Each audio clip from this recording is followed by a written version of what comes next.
Hello everyone, thank you for tuning in. Again, I am Kaylee Batesman, the Managing Director, Community and Partnerships at She Can Code, and today we are discussing coding with passion. I've got the incredible Emily Middleton with me today, who will be sharing her journey and building tech that matters at Viator. Emily is a Principal Software Engineer at Viator, a part of the Tripadvisor Group. Welcome, Emily. Thank you so much for joining us here today. It's a pleasure to have you on. Congratulations as well. You just got a promotion, so we're going to start with that. Congratulations first. Well, we'd love to hear a little bit about you, if that's okay, to get started, a little bit about who you are. Did you fall into tech, want to go into tech? Just give us, set the scene for our ladies, if that's okay. Yeah, so I've been working in tech for nearly 20 years now. I had a very traditional route in. I studied computer science at university, and then have been working in software ever since. I've done a few different roles, mainly engineering. I've done a bit of management. I did a stint in product as well for a while. And when you said you studied computer science at uni, what was that like? We hear from a lot of ladies that, yeah, I was the only one, I was the only female on the course. So what was your experience and why computer science at the time? Yeah, there wasn't very many women. So I actually started off doing maths and computer science. I always thought I was going to be a mathematician, but I took computer science at A level and really enjoyed it. So I thought when I went to university, I'd do both. And in the first year, I did not get on very well with the maths at all. But I really enjoyed the computer science. So I switched to that and did really well from there. Awesome. I am so envious of people that say they wanted to do maths and could do maths, because you tend to do one or the other, and I fell into words. But when people say they wanted to do maths, or people say I went on to do advanced maths, and you're like, I'd love to be one of those people that their brain worked that way. I thought I could do advanced maths until I got to Oxford and realised that no, it was. Was that something at school though? Was there a teacher at school that perhaps, if you have a really good maths teacher who kind of would inspire you to think, actually, I could go on and do that? I didn't like my maths teacher, so I didn't go in that direction. I had exactly that with science. They're not going to listen to this podcast, I hope. But I at one point I thought I was going to be an architect because I liked maths and I liked art. But I was told that I'd have to study physics to go down that route. And my science teacher at school was not my favorite person. And I was like, gosh, I can't possibly carry on with physics.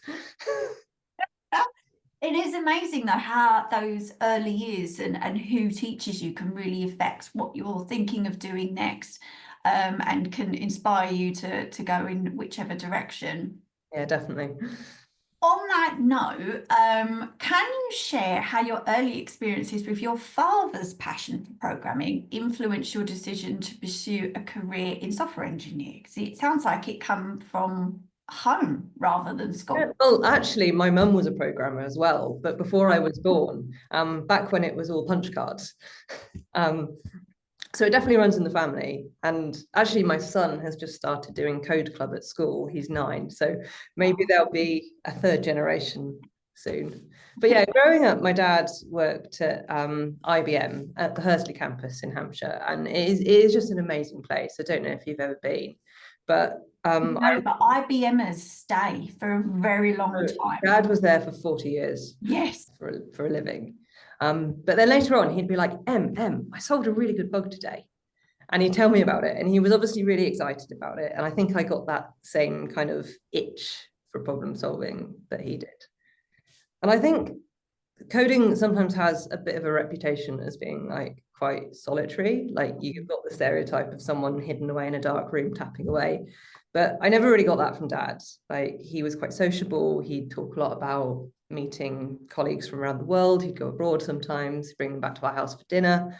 And so yeah, it didn't fit that stereotype at all. And he also had quite a few female colleagues that he spoke really highly of. There was one woman in particular that he thought was fantastic. So again, going against stereotypes, I never felt that it was a kind of gendered thing. I absolutely love that, because you're so right. There is this misconception about coding, working on your own, what it will actually be like when you get into tech. A lot of our communities say something similar. And when you actually see or hear from people that are doing the you realize what your day job would actually be like. And you said problem solving. That's pretty much what it is. If you're somebody that likes solving problems, a lady recently said to me, it's like doing puzzles. I feel like I do puzzles and I have to find like the missing piece to something. And she's like, I just absolutely love that. But people don't always think of coding and working in tech in that way.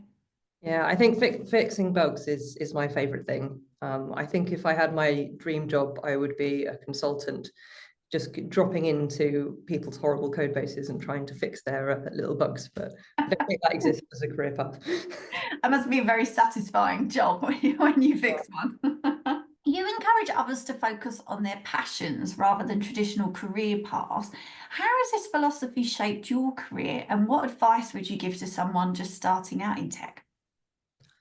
So I've always been quite willing to kind of try out new things, see what sticks. And when I graduated, I worked for quite a small company. And the good thing about the small company was that you've got a lot of opportunity to kind of fit gaps. Like, oh, we need someone to do this. Do you fancy it? So I worked there for kind of 6 years as an engineer, and then I had the opportunity to go out to Sydney for 3 months. And that was kind of a slightly more customer-facing role. I was also helping them build out their kind of tech stuff there, doing some interviewing. So that was an amazing experience. But then when I came back, I became a tech lead. And again, I enjoyed some parts of the role. I enjoyed kind of working out what the team should be working on. But I kind of found that I didn't enjoy managing people on kind of a personal level. But I did it again. I went to another company. I dropped out of management. I found myself in another tech lead role with reports and had the same kind of issues I had first time. So I was, and at the time, my manager was kind of talking about succession plans and, do you want to move up the management chain? And I was kind of conflicted because it feels like that is the expected career path for someone who's got some kind of soft skills, like you're an engineer and then you're a tech lead and then you're a manager and so on. But it didn't feel like that was actually what I would enjoy. But I was just worried that it would be a step back to not do that anymore. But then I came across this blog post, and it's by a fantastic woman called Charity Majors. And it's called The Engineer Management Pendulum. And this blog post talks about how management shouldn't be seen as a promotion, it's a lateral career move. And if management isn't a promotion, that means that going back to engineering isn't a demotion. And she actually talks about how it can be really beneficial to swing back and forth between the two. And that was so influential to me at the time because it made me think, oh, actually, maybe I'm not stepping back. And when I came to look for kind of my next role, it made me think, well, let's forget about traditional ladders and what should I be doing? Like, what do I want to do? What do I enjoy? Yes, absolutely. So many people have that point in their career where they have to think, do I now have to go into management to manage people? And so many people have that same thought. I really didn't like that. I really don't want to manage people. They're really unpredictable. Or maybe I'm at the wrong company to be doing this.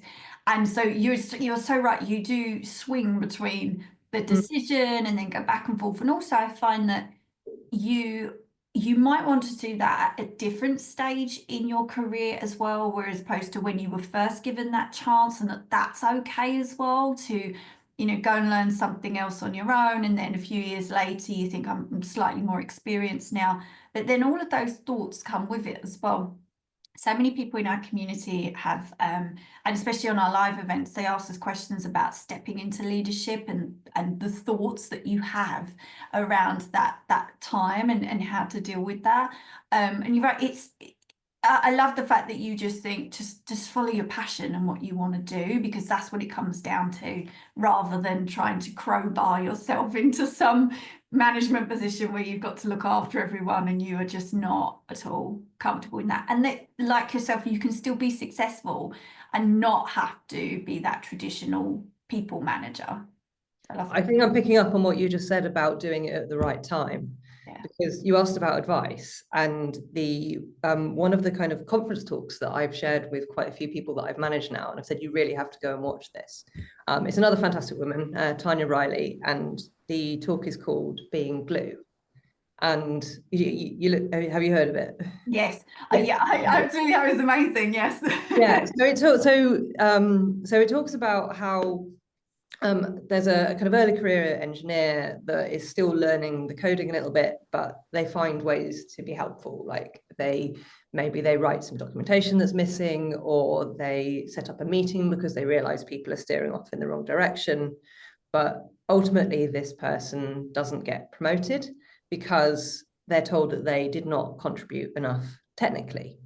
So I think there the advice is, it's the key about knowing what your company rewards and what is considered kind of promotable work for the level you're on. So which for junior level is often, you know, the coding output. So I love glue work. That was something else that I kind of found when I was deciding what I wanted to do. Like I actually like writing documentation, but was it the right point of my career to work somewhere where that was expected and rewarded as opposed to just kind of plain coding? I think also if you do move into a kind of non-technical role, but you think that you might want to move back again, if you haven't built up that technical kind of credentials, that can be very difficult to say. And I think this is where, again, if you've got a traditional background, I do, you've got a computer science degree, it's much easier to go, oh, actually, I want to do coding again now, and have someone that's willing to hire you to do that. Yes, and just sort of train back up on the bits that you might have missed. Yeah, you're absolutely right. It does as well depend on the company. And I love that idea of glue work. And that you almost have to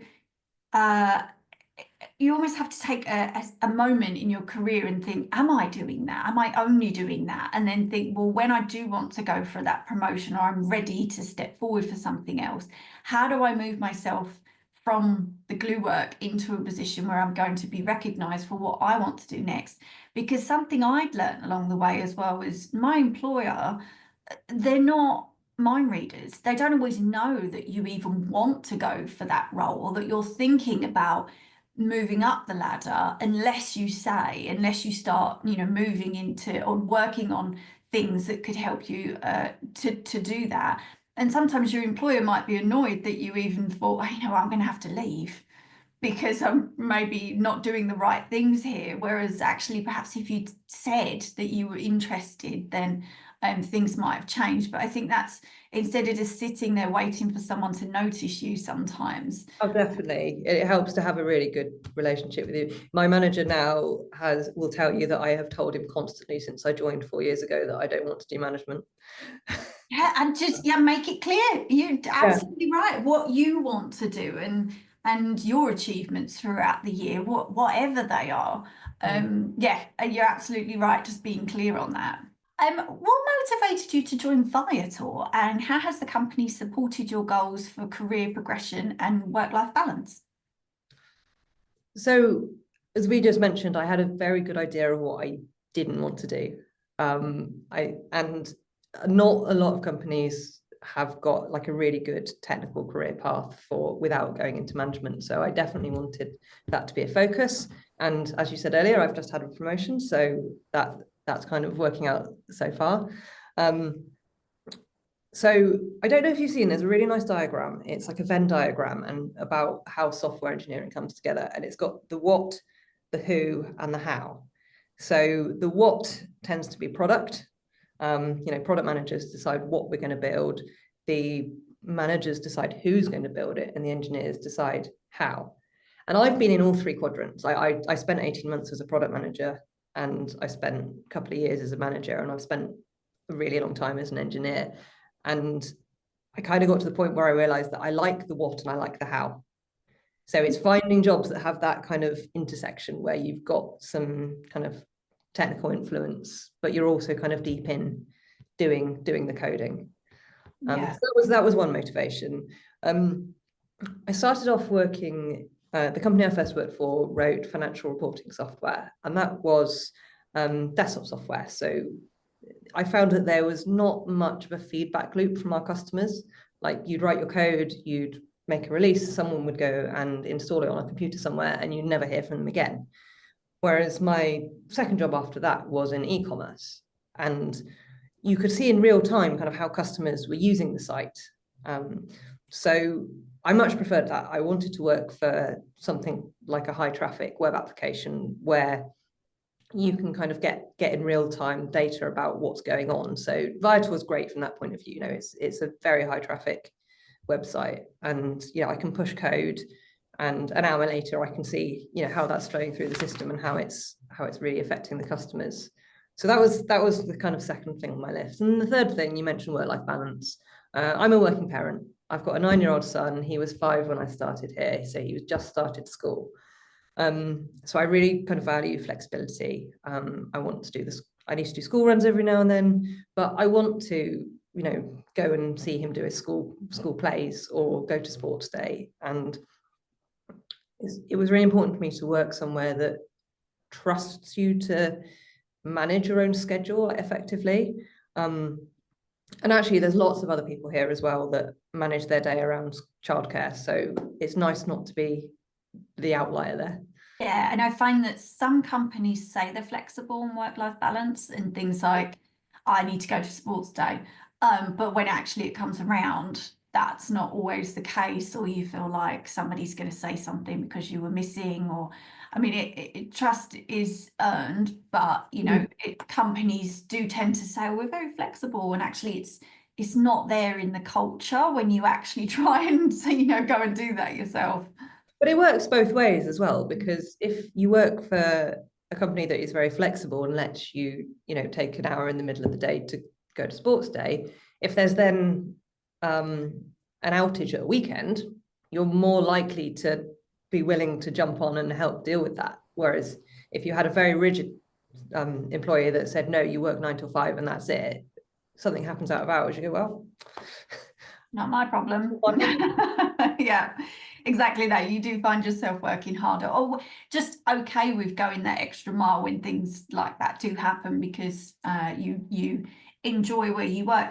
And I love the fact that you mentioned having that impact. You can see the impact on customers, and a lot of the ladies that we've had on this podcast have said something similar, because they almost didn't realize that when they went into tech, that's the kind of thing, that's the day-to-day where you get to see the impact that your work is actually having on customers. And it's almost like you wish you'd known that before you got into tech, like what that feeling would be like, because you probably would have thought, I'm going to go into that sooner than previous things you've done in the past. But not everybody realizes you get to see that really, really fast, and that must be very satisfying and rewarding when you do see your work actually being used on a really high traffic website.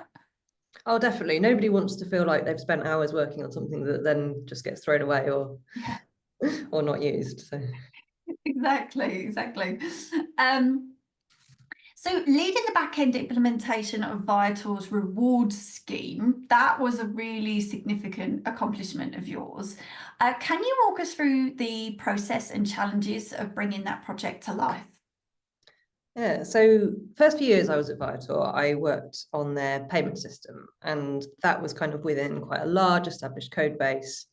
And I found that although I like working on back-end systems, it doesn't always come with like the recognition of rolling out new shiny customer-facing features.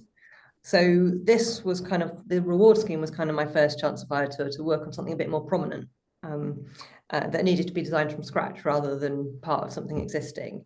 So it's a loyalty scheme. So it allows customers to earn rewards, like when they make bookings, and we hold those in a virtual wallet, and they can then spend those when they make further bookings. So we started with like an experimentation phase, where we tried to put something together quite quickly just to gather data about how well the scheme would be received. So one thing about working in the travel industry, we have peaks of traffic in the summer and we have peaks of traffic kind of on public holidays. So we always need to take season into account when we're prioritizing work. And this time it was kind of really important to get something together fairly quickly. So we did an initial rollout just to a subset of travelers. And that was successful. It kind of proved the concept, and they said, right, we'll move forward with this now. So then we set about moving kind of to a more scalable architecture, more customers. And addressing limitations with the prototype. So multi-currency support, for example, we only did US in the first place. But one of the challenges was juggling this need to ship fast with ensuring that we weren't kind of cutting too many corners, like technically. And I think one of the benefits of staying at the same company for more than a couple of years is that you actually get to see how those decisions panned out. I'm working on kind of a tangential project at the moment. So I'm kind of seeing now what technical debt was added, and the system I designed was mostly pretty good. Like, it's still holding up, but there is definitely some technical debt that I'm now having to deal with that I kind of regret introducing. So you don't get that if you move on every couple of years. It's nice. Another tricky part was considering edge cases around kind of amendments, refunds, cancellations. Like, we had to really make sure that nobody could game the system and earn rewards, kind of, fortunately. So security was key there. Yeah, that must be so interesting to work on as a team, though, to brainstorm that and the kind of things that you're going to need to be mindful of, and build that into that system. That must be just so interesting to think about those things for the customer, to make sure that it's obviously their best experience, but also that it works in your favor as well. I mean, just scenarios like, okay, the customer made a booking and we gave them rewards, but then they went and there was a problem with transport, so they were given a refund. Like, do they get to keep their reward? Do they not? It's lots to think about that maybe isn't clear when you first set the project out. Yes, yeah. Amazing. I love that. Yes. And the fact that when you stay at companies as well, you get to see the life of that project and how things change. And then, as you said, revisiting previous work. I was at the first company I worked for at university. I was there for 9 years. I was at the next company for, I think, 4 or 5, and I've been at Viator for 4 years now. So I like to stay in one place, but I like to do different roles within the same company. I say the 9 years I spent at my first company, I did about 4 different jobs. Yes. Yeah, good companies know how to retain their staff, and so you can move around instead of thinking, well, I had one role and it was a bit rubbish, so I decided to leave. But when you start moving around and doing other things, or like yourself, just getting a promotion, then you know that you're in the right place. Mm. Working on a live platform with millions of users, that must be both exciting but also really challenging. What are some key lessons that you've learned from that experience? Yeah, so it can be a bit scary sometimes. So my team now, we look after the kind of core bookings database and APIs. So if anything were to go wrong with that system, we wouldn't be able to take new orders across all of Viator, but also its partners, like through Tripadvisor, etc. And that can add up to a lot of money, like, very quickly. So we've have to put a lot of effort into kind of testing frameworks, into our CI/CD pipelines and our monitoring, so that if there is an issue, we kind of spot it quickly and we can roll it back really quickly. So we also make kind of extensive use of feature flags and partial rollouts, so that we can test changes against kind of just a small number of customers and only widen the feature when we're really sure that it's going to work. So I've definitely learned a lot more about kind of monitoring and alerting, and the importance of real-time data to kind of help you identify any issues, but also not doing too much, because if you go overboard on the alerting, then you get alert fatigue. Alerts going off all the time and you just start ignoring them. So getting that balance right is kind of really tricky. I think the other challenge that we've had recently is scalability, like scaling our existing service, because the core code I look after, it was written over 10 years ago, and it's fine, like, it works well, but the level of traffic Viator gets today is so much more than it was 10 years ago. So it's quite a fun problem to work out how to incrementally improve the system in place without breaking anything in the meantime. Yes, yeah, and being at a company that is growing so fast is exciting as well. And it must be, I've been at some companies where you feel like you don't actually achieve much throughout the year. And then when you get to the end of the year, it's quite soul destroying to look back and think, well, you know, we went for a year, but what did I actually achieve in my day to day, and what did we even achieve as a team and as a company?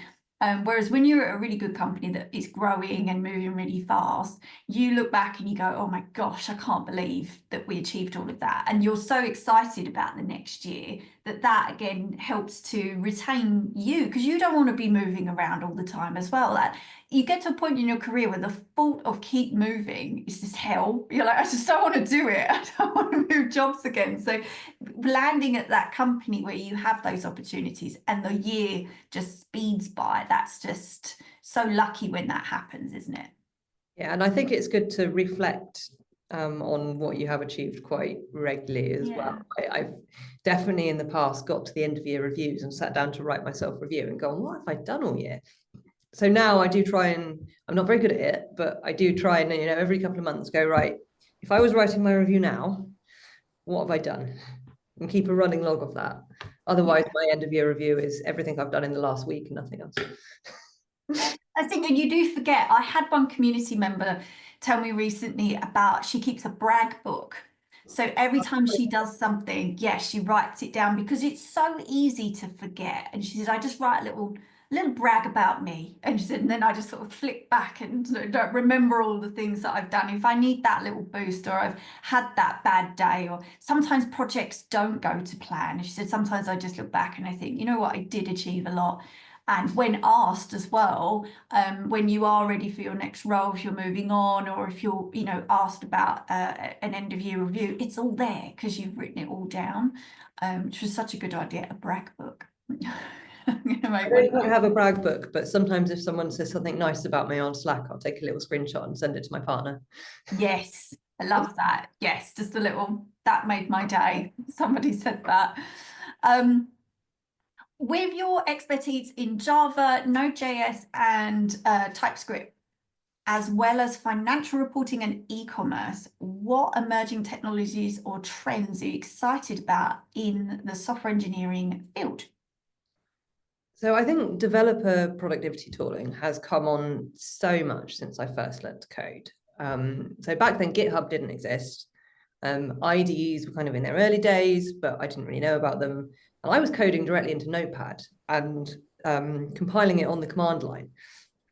So debugging and refactoring was kind of a lot more manual. And today you've got kind of this entire suite of tools that help us code and test and deploy faster. And then you've got kind of debugging tools, profiling tools that make it easier to kind of track down issues in you know, complex distributed systems like we work on here. So, you know, some people worry that AI is going to replace engineers, but I don't think it will. I'm not too worried about that. But I think the AI tooling will reshape software engineering. My manager actually demonstrated to us a couple of days ago how we're kind of starting a new kind of code assistant within our internal code bases now, and he'd fed it just a few lines of investigation notes from a bug ticket and said, this is what we think, can you find the problem? And it, you know, it's a big code base, and it found the line and said, I think you need to change this here. And I think, you know, that is going to make us so much more efficient. Yes. Though I do love tracking down a good bug, so I hope it doesn't take all my fun away. Could you give me a clue? Could you point in the right direction, and then as Yeah. long as you still get to find it? My hope is that it will help kind of reduce the more routine coding task, but leave us more room to kind of focus on the interesting problems. Yeah. And then I'm really excited about improvements to observability. Things like anomaly detection are like really useful in our space. And the tooling around security is so good now as well. I mean, we process a lot of quite sensitive data from our customers, so security is really, really important here. And you know, we've got new tooling coming in that's helping us catch potential security flaws in our code, that's helping us scan for vulnerabilities and fix them. So yeah, I don't think AI is going to have me out of a job just yet. Yeah. But I'm really excited to kind of see, how can it make me work faster? Yeah, and just free up that time for you to try other things and things that you just wouldn't have the time to do previously. I think that even in my role and how we use AI for simple things now, and I think, God, how did we find the time previously to do everything? It's just made us so much more efficient. But you're right, it does still need that person. I don't think people are going to be out of a job. It just still needs that person there to check on things, but it definitely will speed things up and free us up to do other things as well. I'm going to quickly throw this out to you and put you on the spot, but we always ask it to our ladies on the podcast. If you were talking to your younger self, is there something that you wish somebody had told you before you went into tech? Anything, any advice that you wish that somebody had told you that you would tell our community members? Oh my gosh, I think the tech landscape is very different now than it was 20 years ago. And I think, you know, starting out in tech, it's much harder to get a role now. Yeah. I mean, I think although I was always going to end up in tech, I think, you know, I did the computer science degree and everything. I kind of fell into the particular job I fell into because I wanted to stay in Oxford, and they were the first people that I came across. And but yeah, I was there for a long time, and I would say just say yes to things. Yeah. Like, you know, they said, hey, do you fancy going to Sydney for 3 months? I was like, yeah, why not? And I couldn't do that now. Now that I've got a family, you know, that sort of thing will be very much harder. But on a small scale, you know, don't be afraid to try new things and get outside your comfort zone a little bit. Yeah, I love that. Just say yes to things. You're Yeah. absolutely right. When you have the opportunity, when you're younger and you do have the freedom to do it, you're absolutely right. Just don't overthink it and just say, yes, I'm going to do it. Because you will get to a point in your career stage and life where you think, actually, I can't do that anymore. I've got commitments now. And I'm so pleased I said yes when I was younger. But also, even if you try something out and it's not for you, you've probably learned something from it. Like I say, I spent some time as a product manager, and ultimately I missed coding because I wanted to stay much more deeply technical than I was. But I find now a lot of the skills I picked up from product management around, you know, how to run a project and gather requirements, and you know, a lot of that is still very relevant to what I do now. Yeah, and just kind of helped you narrow down where you'd actually like to go next. And I agree, just trying something to sometimes figure out what you want to do and what you're good at. And also, you don't have to be good at it at the start. Like, you've got 40 years to get good at something, right? Yeah. Like, why do you need to do at 21 the thing that you're good at when you're 21, or can you spend the next 40 years learning to be good at something that you enjoy? Yes. I love that. I love that way of looking at that. You've got 40 years to figure it out, so don't get too hung up on it at 21. Yeah, and I actually, one of the best people I've worked with switched careers in his 40s. He was an accountant and spent 20 years in finance and went, you know what, I'm gonna retrain. And he did a master's in computing, came and worked for us as an engineer, and he was great. So you're not too old to switch. Yes, we have a lot of career switchers in our community, and they ask exactly the same thing. Is it too late? Am I too old? And actually, you take all of those skills. He must have taken all of those previous work skills with him, retrained, and then landed himself at a company that's looking for somebody who, you know, is that type of mindset, who is willing to learn and try new things. And kind of like those, some people like sponges, they just soak up new information, and employers want those. You don't have to have 20 years technical background, but some companies know how to grab hold of people like that.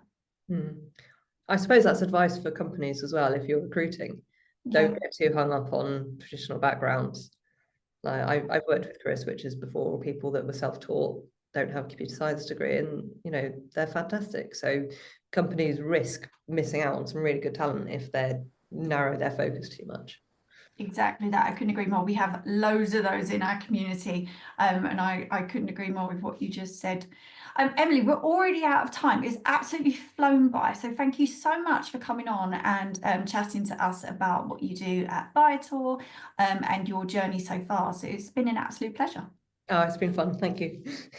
Thank you. And to everybody listening, as always, thank you so much for joining us, and we hope to see you again next time.